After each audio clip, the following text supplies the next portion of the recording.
I'm 22 years old and just got the news I'm dying. I failed at life and am now leaving behind a 3-year-old daughter. As the title says, last week I got the news that I am dying from lung cancer from my doctor. Turns out smoking since I was 15 and then upping it to 3 packs each day a few years ago was a bad idea. Stupid, I know, I thought it wouldn't come so soon though. The stage 4 and as of now I have months to live. Please don't feel bad for me. I've done nothing good in life except have my daughter to really be sad about losing me. I have no family because I grew up in the foster system and aged out at 18. My daughter's father is in prison for serious crimes, and even if he got out, he wouldn't be allowed to be in her life. My daughter is only 3. We don't live in a good area, and when I go to work, I have to leave her with an elderly neighbor who always gets her name wrong every day. I don't want her to grow up like I did in that foster care system. I feel like it's the reason why I messed up and did nothing good with my life. Yeah, I know it's not the only reason, and my own stupidity caused most of my issues, but if I just had some family or a support system to keep me in check, it could have been better. I just want to give her some chance to have a better shot than I did. The thing is, I do have an idea for who could take care of her. One of my closest friends is a coworker at my job and she's amazing. While I'm at the bottom of the job, like if they need to lay off people, I would definitely be the first to go. She's their prized worker and makes serious bank. She has a good husband and a kid.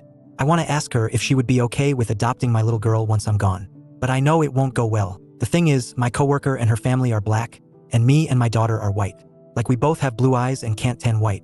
There is no way I can ask my friend to adopt my daughter and force her to deal with those kinds of issues an adoption like that will bring to her family. But then that just leaves my little girl to grow up like I did, in a shitty system with only a will of about $1,000 to help her and a necklace my mother had that I'm going to give her. I don't know if I should bite the bullet and ask my close friend if she is willing to take my daughter or just suck it up and try to work as hard as I can to get as much money into my will for my girl. But either way, I failed as a mother. And that is a regret I am literally taking to my grave. Update 1. Okay, I reached out to her and we were able to set up a place to meet. Some simple cheap bakery you can eat inside. I'm gonna ask her if she can adopt my daughter. That way, if she says no, I can have more time to go to an adoption agency near us. Alright, I'm back now. A day after my post, I was able to meet up with my friend/coworker. And after telling her about my diagnosis, which is something I haven't told anyone at work, I asked her if she was willing to adopt my little girl. She was shocked and tried to comfort me about my upcoming death. But she told me she couldn't give me her answer right then and there. Turns out, she does want a daughter, but something happened in her second pregnancy and caused her issues I don't feel right sharing. So she does want to consider adopting, but she first needed to talk to her husband and talk about planning if he agrees. I understood since it was a big change in their family. I said okay. And after we ate, she gave me a hug and told me she will miss me. This is embarrassing, but I actually started crying. I also started making the emails, and I thought it was amazing. So I created an email for my daughter and started pre-recording videos for her. It's nowhere near ready, but I already have some ideas and recorded some videos for her. Birthdays and some big life events like first crushes and prom and first job. Sad to say, but I realized planning it that most of the videos will be, don't do what I did. My friend reached out to me a few days ago and said that after having a long talk with her husband, they both are considering it. Apparently, they do this thing where after talking about a huge change in their lives, they'll come to something to agree on and then wait for a while, and if they're still on the same page, then it sounds like a good idea. She did tell me that it wasn't a yes, though. There are some issues they want to fix first. She said that while they both really like the idea, they barely know anything about my little girl. Her husband and 6-year-old son haven't even seen her, and while she has seen and heard about her, it's from me. So she told me about a plan they came up with. For the rest of this month, I'm going to have to get up 2 hours earlier than normal to drop off my daughter at their house, so her husband can watch over her as he works at home. Then I'll go to work with my coworker. This way, her husband and son can get to know her. She also said she wants us to celebrate Christmas with them, so that's something to look forward to in the future. I've already done it yesterday, and when I went to go pick up my little girl, she was the happiest I've ever seen her in a long time. My friend's husband said that they went off on the wrong foot at the start. He said she was really scared sometimes and didn't want to play with their son yet, but since it was their first day, he thinks she'll get better. We did it again today, and he said she mostly watched their son play, but it was already better than yesterday. So that's what's happening right now.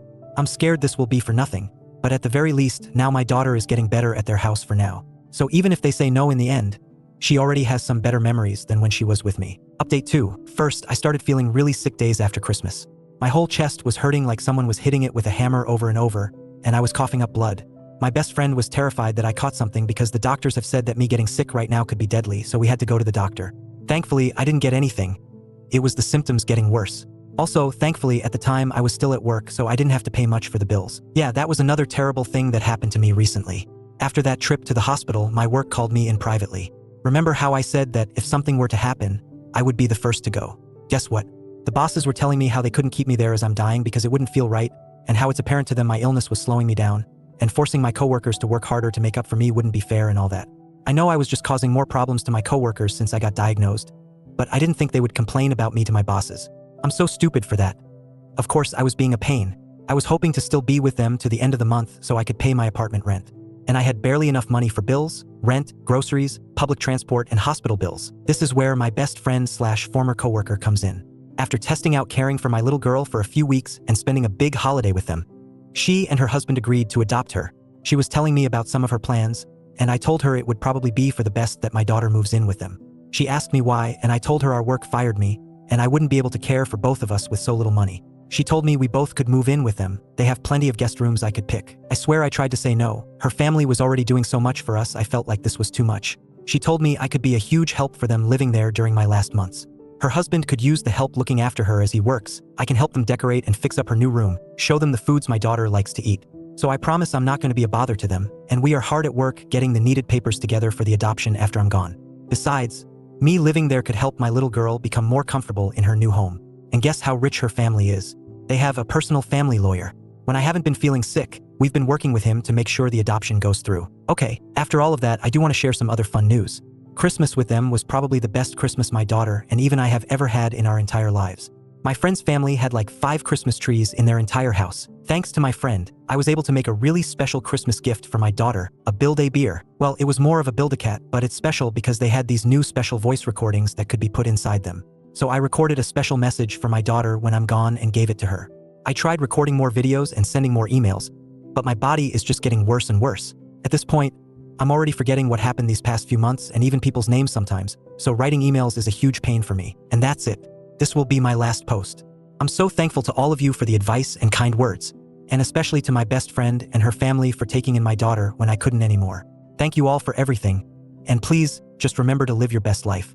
Thank you. The moral of this story centers on profound themes of regret, redemption, selflessness, sacrifice, and the transformative power of friendship and community. Despite a life marred by past mistakes, the narrator finds a path to redemption through their unwavering love and dedication to their daughter, demonstrating the ultimate act of selflessness by prioritizing her future over their own comfort and pride.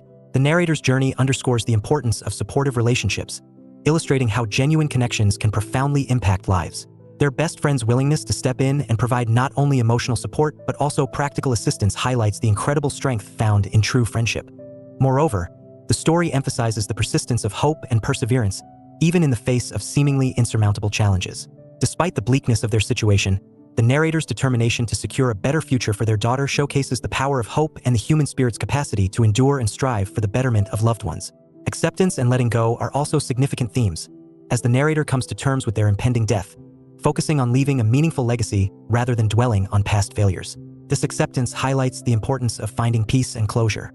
Ultimately, the story challenges traditional notions of family, illustrating that love and care can transcend biological connections. The friend's willingness to adopt the narrator's daughter demonstrates that true family is defined by love, commitment, and the bonds formed through genuine care and support. Through these themes, the story conveys that light and purpose can be found even in the darkest times, emphasizing the enduring power of human connections, the strength found in selfless acts, and the hope that comes from striving to create a better future for those we love.